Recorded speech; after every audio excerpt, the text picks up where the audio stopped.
The sun hung low, casting long, golden shadows across the barren fields as Rathor approached the outskirts of Amritghar.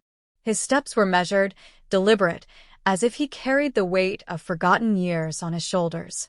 The town loomed ahead, its walls weathered and cracked, whispering stories of battles fought and victories that had turned to ash. Dust clung to his boots, and the faint scent of burning wood drifted through the air, mixing with the faint murmur of life beyond the gates. Rathor moved like a ghost, silent and unnoticed, yet every step radiated an unspoken authority. The guards at the entrance barely glanced at him, their eyes weary from hours of monotony. Inside, the town was alive but subdued, its energy muted like a fire struggling to burn. Narrow streets wove between rows of houses that seemed to lean on each other for support, their walls painted with peeling colors that once might have been vibrant. Market stalls stood haphazardly along the main square, their vendors calling out half-heartedly, voices tinged with exhaustion rather than excitement. Rathor's gaze swept over the scene, his eyes sharp and calculating. He wasn't here for the sights, nor the people who shuffled past him without a second glance.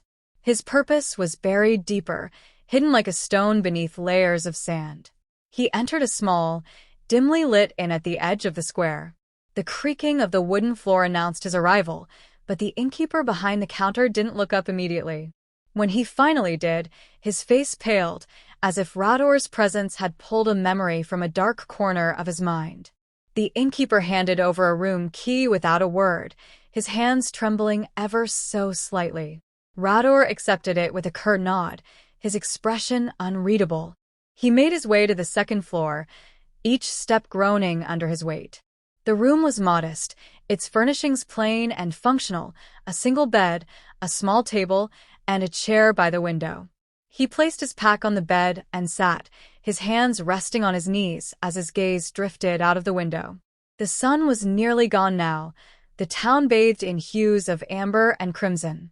In the distance, a faint sound caught his attention, a woman's cry, sharp and fleeting. His posture stiffened, but he didn't move. His fingers twitched slightly, a reflex honed by years of instinct. But he stayed seated, his face betraying no emotion. The cry came again, this time followed by laughter.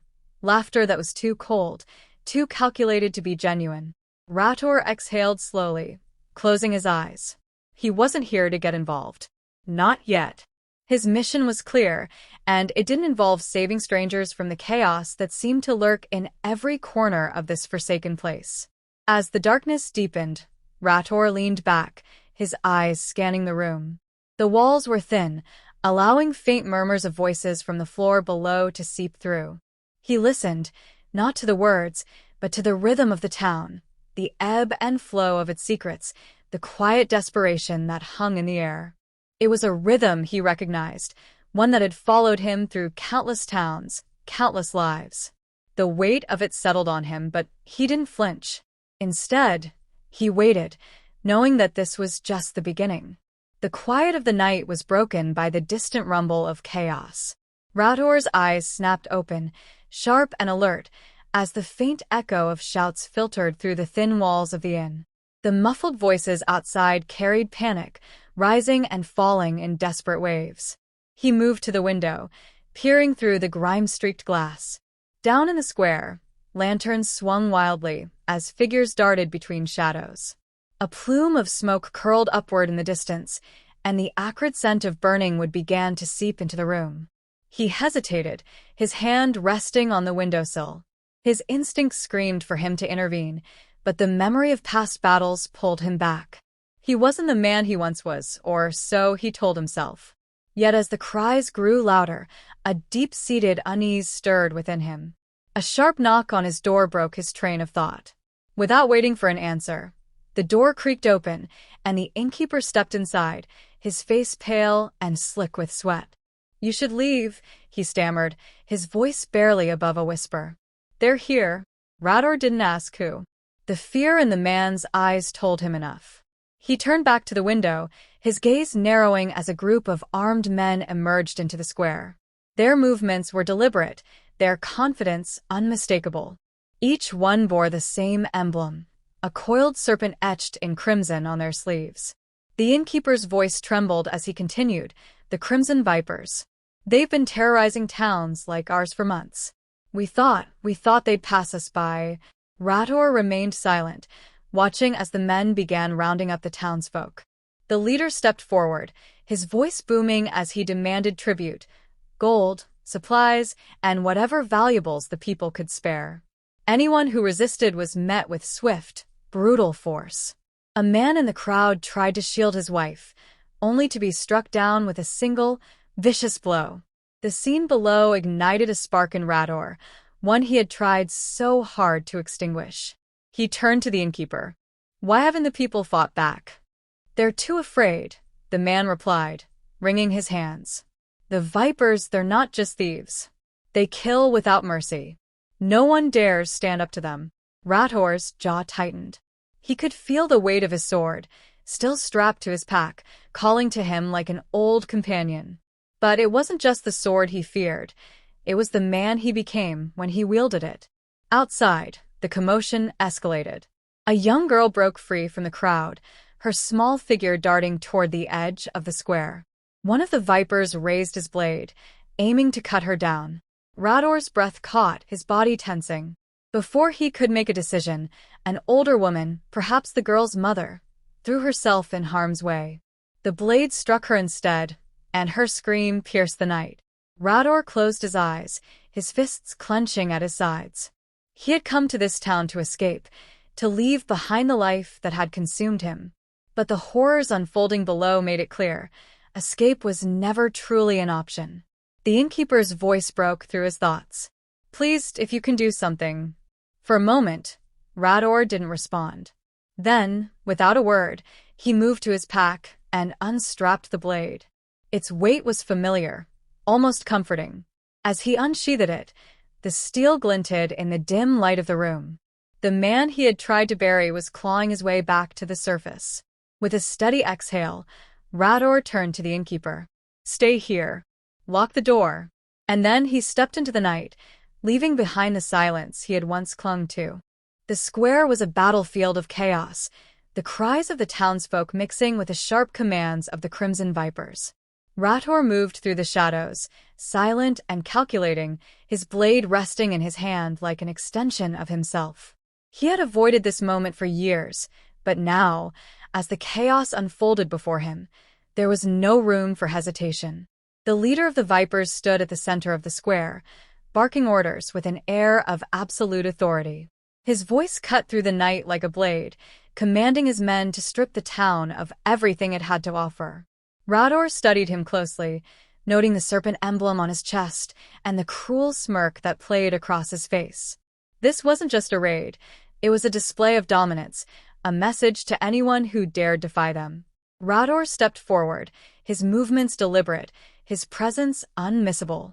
The first of the Vipers to notice him raised a weapon, but Rathor's blade was faster. The man fell before he could sound the alarm, the sharp clash of steel drawing the attention of the others. In an instant, the square became a stage for a confrontation that had been brewing since the first cry for help. The remaining Vipers closed in, their confidence wavering as they realized Rathor was no ordinary opponent. One lunged at him with a roar, but Rathor sidestepped the attack with practiced ease, his counterstrike precise and unforgiving. Another came at him from behind, but Rathor's instincts took over, his blade meeting the attacker's weapon with a resounding clash. Each movement was calculated, efficient, and lethal.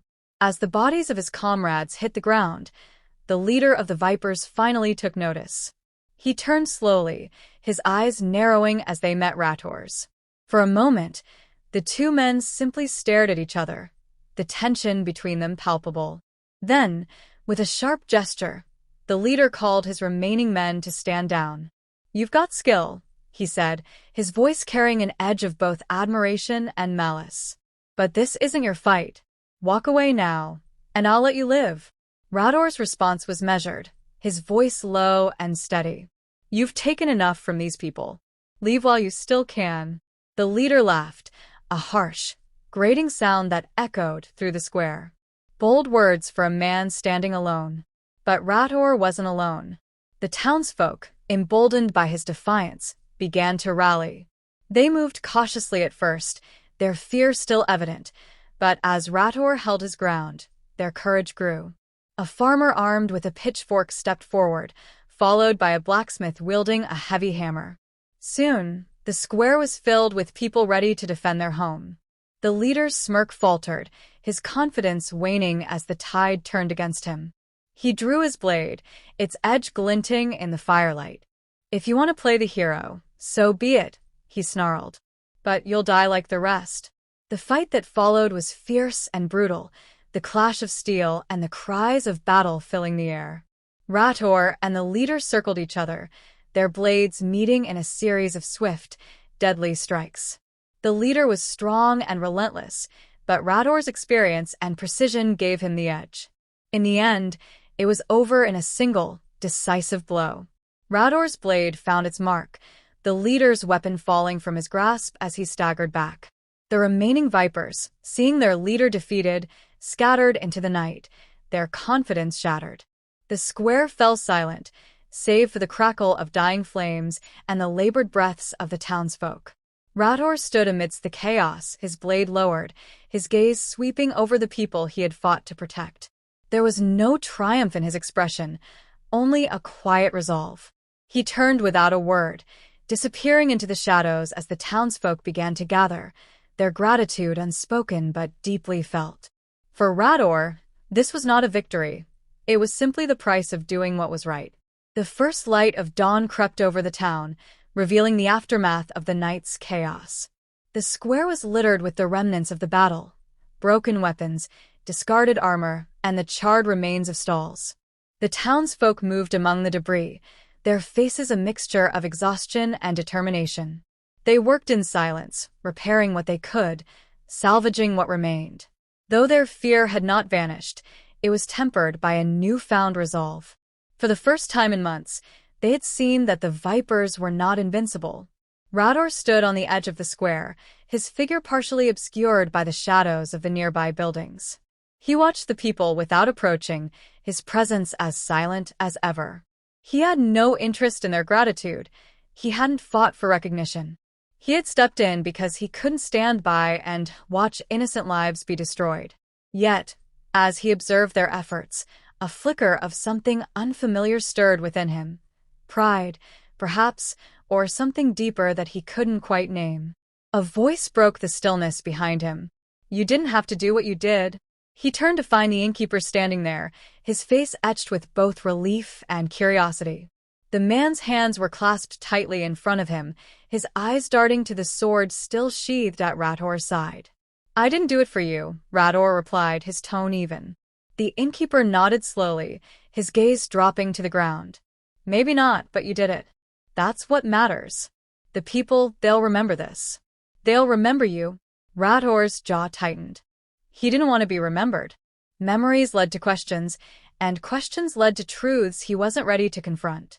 He adjusted the strap of his pack and turned to leave, his steps purposeful. As he passed through the outskirts of the town, a small group of children ran by, their laughter cutting through the morning air. They chased each other around the remnants of the marketplace, their joy a stark contrast to the fear that had gripped the town just hours earlier. Rathor paused, watching them for a moment longer than he intended. The innocence of their play felt foreign to him, a reminder of a world he had long since left behind. Beyond the gates, the open road stretched out before him, beckoning him forward. He had no destination in mind, only the knowledge that he couldn't stay. The weight of what he had done, of the person he had been forced to become once more, pressed heavily on his shoulders. Yet, as he took his first step away from Amritghar, a voice called out behind him. It was the young girl who had run from the Vipers, the one whose mother had sacrificed herself. She stood a few feet away, clutching a small bundle in her hands. Her eyes, wide and filled with a mix of sorrow and gratitude, met his. Without a word, she extended the bundle toward him. Rathor hesitated, then stepped forward and took it. Inside was a piece of cloth, carefully embroidered, with a coiled serpent crossed by a blade. It was a symbol of defiance, of hope, stitched with trembling hands in the aftermath of a nightmare. He nodded once, a silent acknowledgement, and turned away.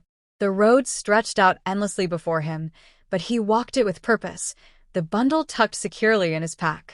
Behind him, the town of Amritghar began to rebuild, its people forever changed by what had transpired. And though Rathor didn't look back, he carried with him the echoes of their resilience and the weight of his own redemption.